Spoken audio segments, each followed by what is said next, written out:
बिस्मिल्लाहिर्रहमानिर्रहीम my dear students, अस्सलाम वालेकुम। होपफुली आप ठीक होंगे। आज हम डिस्कस करने जा रहे हैं difference between schizophrenia, brief psychotic disorder and schizophrenic form. Before discussing the difference, सबसे पहले मैं आपको बता देता हूँ कि स्किज़ोफ्रेनिया क्या होता है। चूँकि जब हम स्किज़ोफ्रेनिया की जो सिम्टम्स हैं वो देख लेंगे, उसके बाद हम स्किज़ोफ्रेनिक फॉर्म और ब्रीफ साइकोटिक डिसऑर्डर को समझना हमारे लिए आसान है और उनके दरमियान जो डिफरेंस है उसको समझना भी जो है वो हमारे लिए इजी हो जाएगा। स्किज़ोफ्रेनिया बेसिकली एक साइकोटिक डिसऑर्डर है जिसमें रियलिटी कांटेक्ट ब्रेक हो जाता है पर्सन का। इसकी जो मेन सिम्टम्स हैं उसमें hallucination, delusion, disorganised speech, disorganised behaviour और नेगेटिव सिम्टम्स शामिल है। हेलुसिनेशन क्या होते हैं? It's a sensory distortion, sensory disturbance. इसमें पेशेंट जो है वो उन चीज़ों को परसीव कर रहा होता है जो असल में हकीकत में मौजूद नहीं होती। मसलन उसको लग रहा होता है कि दो लोग जो, उसको आवाज़ें सुनाई दे रही होती हैं, उसको लग रहा होता है कि दो लोग आपस में खड़े जो है वो बातें कर रहे हैं मेरे बारे में, या वैसे बातें कर रहे हैं। उसको लग रहा होता है कि कमेंट्री कर रहे हैं दो लोग। उसके अलावा वो विजुअल हेलुसिनेशन जो है उसको अपने सामने कोई बैठा नजर आता है या कोई चलता फिरता नजर आ रहा होता है, या एनीथिंग एल्स, कोई भी चीज़ उसको जो है वो नजर आ रही होती है जो हकीकत में मौजूद नहीं होती। उसके बाद आ जाता है डिल्यूजन। डिल्यूजन से मुराद ये है कि पेशेंट का जो बिलीफ होता है, वो सोच होती है, वो गलत होती है, false belief, false firm belief. ठीक है, फॉर एग्जांपल पेशेंट को लग रहा होता है वो जो सामने जो दो लोग खड़े आपस में बातें कर रहे हैं वो मेरे बारे में बातें कर रहे हैं, वो मुझे नुकसान पहुंचाने की कोशिश कर रहे हैं, या मेरा जो लाइफ पार्टनर है वो मुझे चीट करने की कोशिश कर रहा है। तो इस तरह के बहुत सारे डिल्यूजन्स हैं, अभी मैं इसकी डिटेल में नहीं जा रहा हूँ। अमूमन जो है DSM में 7 टाइप्स के जो डिल्यूजन्स हैं वो डिस्कस किए गए हैं, लेकिन मैं चूंकि सिर्फ आपको स्किज़ोफ्रेनिया की अलामात बता रहा हूँ तो इसलिए मैं उसको डिटेल में नहीं पढ़ा रहा।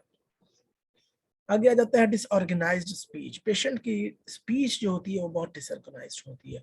वो एक बात मुकम्मल करने से पहले ही दूसरी बात शुरू कर देता है, दूसरी बात मुकम्मल नहीं करता तो तीसरी बात शुरू कर देता है, जिसकी वजह से जो है वो अगला सुनने वाला जो पर्सन होता है उसको बड़ी दिक्कत हो रही होती है। उसको सामने नजर आ रहा होता है कि पेशेंट के साथ, इस पर्सन के साथ कोई ना कोई मसला है। अगर वो नहीं भी उसको पता है कि ये पेशेंट जो है वो स्किज़ोफ्रेनिक है, ये बंदा जो है वो स्किज़ोफ्रेनिक है, तो उसकी डिसऑर्गेनाइज्ड स्पीच से उसको आइडिया हो जाएगा कि इसके साथ कोई ना कोई प्रॉब्लम तो लाजमी है। आगे आ जाता है डिसऑर्गेनाइज्ड बिहेवियर। स्किज़ोफ्रेनिक पेशेंट जो होते हैं उनका बिहेवियर बहुत ज्यादा जो है वो डिसऑर्गेनाइज्ड होता है। खुद से बातें करते रहते हैं, खुद से हरकतें अजीबोगरीब किस्म की जो है वो हरकतें करते रहते हैं। कैटाटोनिक बिहेवियर होता है, हर वक्त या हंसते रहते हैं या रोते रहते हैं। इस तरह के जो है इनके बिहेवियर जो है वो बहुत डिसऑर्गेनाइज्ड होते हैं। उसके साथ आ जाता है नेगेटिव सिम्टम्स। नेगेटिव सिम्टम्स जो है ये काफ़ी किस्म की होती हैं। लाइक सबसे पहले जो है वो नेगेटिव सिम्टम डिस्कस करेंगे, एनहेडोनिया, लैक ऑफ इंटरेस्ट। अब लैक ऑफ इंटरेस्ट या you can say lack of happiness. अब एनहेडोनिया में क्या होता है? बेसिकली जो क्लाइंट है या जो पेशेंट है वो चीज़ों में इंटरेस्ट नहीं ले रहा होता जैसा कि पहले लेता था। उसके साथ एलोजिया। एलोजिया से मुराद ये है लैक ऑफ स्पीच। पेशेंट या वन वर्ड स्पीच यूज कर रहा होता है या टू वर्ड कर रहा होता है या बिल्कुल म्यूट होता है, बोलता ही नहीं है। लाइक आप पूछेंगे कि आप कहाँ रहते हैं? फैसलाबाद। आगे आपको नहीं बताएंगे कि वो किस मोहल्ले में रहते हैं या किस गली में रहते हैं। आपके बच्चे हैं कितने हैं? 5। इस तरह की जो है वो एक क्योंकि अमूमन आपसे अगर पूछा जाए कि आपके बच्चे हैं, आप कहते हैं माशाल्लाह जी हाँ, 2 बेटे हैं, 1 बेटी।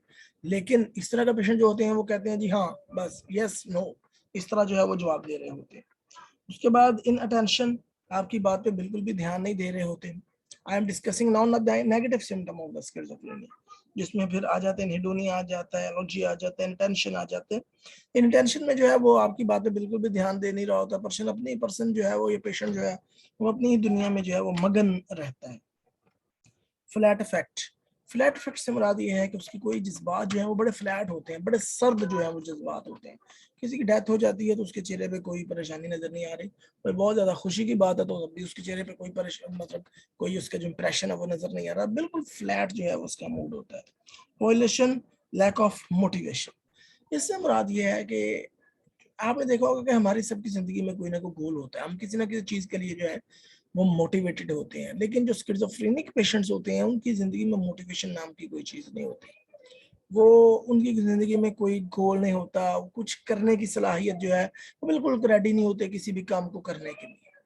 तो ये थी negative symptoms of the schizophrenia. अब ये जो ऊपर वाली आपको नजर आ रही हैं, these are the positive symptoms, और ये जो एक नीचे मैंने आपसे 4 पॉइंट डिस्कस किए हैं, these are the negative symptoms. अब इसका ड्यूरेशन क्या होना चाहिए जब हम स्किज़ोफ्रेनिया के पेशेंट को देखें और उनमें ये लामा जो है, एक क्राइटेरिया जो होता है वो मीट कर रहा हो स्किज़ोफ्रेनिया का, जो आप DSM-5 में आपको मिल जाएगा। तो वो जब क्राइटेरिया मीट कर रहा है तो हम ड्यूरेशन को देखते हैं कि ड्यूरेशन कितना होना चाहिए अगर हमने पेशेंट को स्किज़ोफ्रेनिया डायग्नोज करना है। तो my dears, you can see here schizophrenia के पेशेंट के लिए जो वो ड्यूरेशन है दैट इज इक्वल टू और मोर देन 6 मंथ। यानी पेशेंट ये जो सिम्टम्स हैं बेसिकली या 6 माह से ज्यादा जो है ये अगर पेशेंट में हो तो हम उसको जो है वो स्किज़ोफ्रेनिया डायग्नोज करते हैं। अब आ जाते हैं स्किज़ोफ्रेनिफॉर्म। अब ये स्किज़ोफ्रेनिफॉर्म, स्किज़ोफ्रेनिया, ब्रीफ साइकोटिक डिसऑर्डर्स, ये वो डिसऑर्डर्स हैं जिनकी सिम्टम्स जो है वो ऑलमोस्ट एक जैसी होती हैं। इनमें अगर कहीं फर्क आता है तो वो इनके ड्यूरेशन की वजह से आता है। जिस तरह मैंने आपको बताया कि स्किज़ोफ्रेनिया में जो ड्यूरेशन है that will be is equal to और मोर देन 6 मंथ्स। लेकिन जब हम बात करते हैं स्किज़ोफ्रेनिया की तो उसमें सेम सिम्टम्स है स्किज़ोफ्रेनिया, यानी सिम्टम्स तो वही होंगे लेकिन उसका जो ड्यूरेशन होगा 1 month to less than 6 month, यानी 1 मंथ से जो है ये स्टार्ट हो जाता है। अगर अब 1 मंथ हो गया तो क्या होगा, 1 मंथ से लेके 6 मंथ तक अगर सिम्टम्स आ रही हैं तो हम कहेंगे ये पेशेंट जो है वो स्किज़ोफ्रेनिफॉर्म है। अच्छा जी, इसका जो डायग्नोसिस ऑफ स्किज़ोफ्रेनिफॉर्म है। अगर हम बात करते हैं ब्रीफ साइकोटिक डिसऑर्डर की। Same symptoms at schizophrenia except negative symptoms. DSM-5 ने अब ब्रीफ साइकोटिक डिसऑर्डर्स के क्राइटेरिया में से नेगेटिव सिम्टम्स को निकाल दिया है।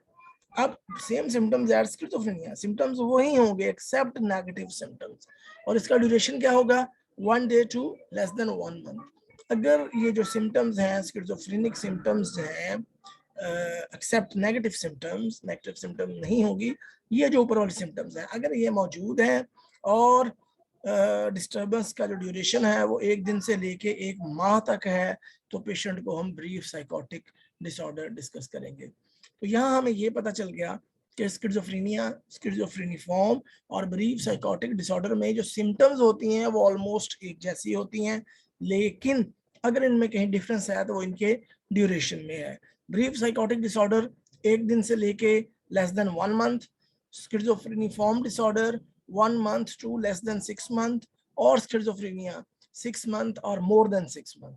अगर सिम्टम्स होंगे तो we will diagnose these disorders as in connection as with respect to their duration।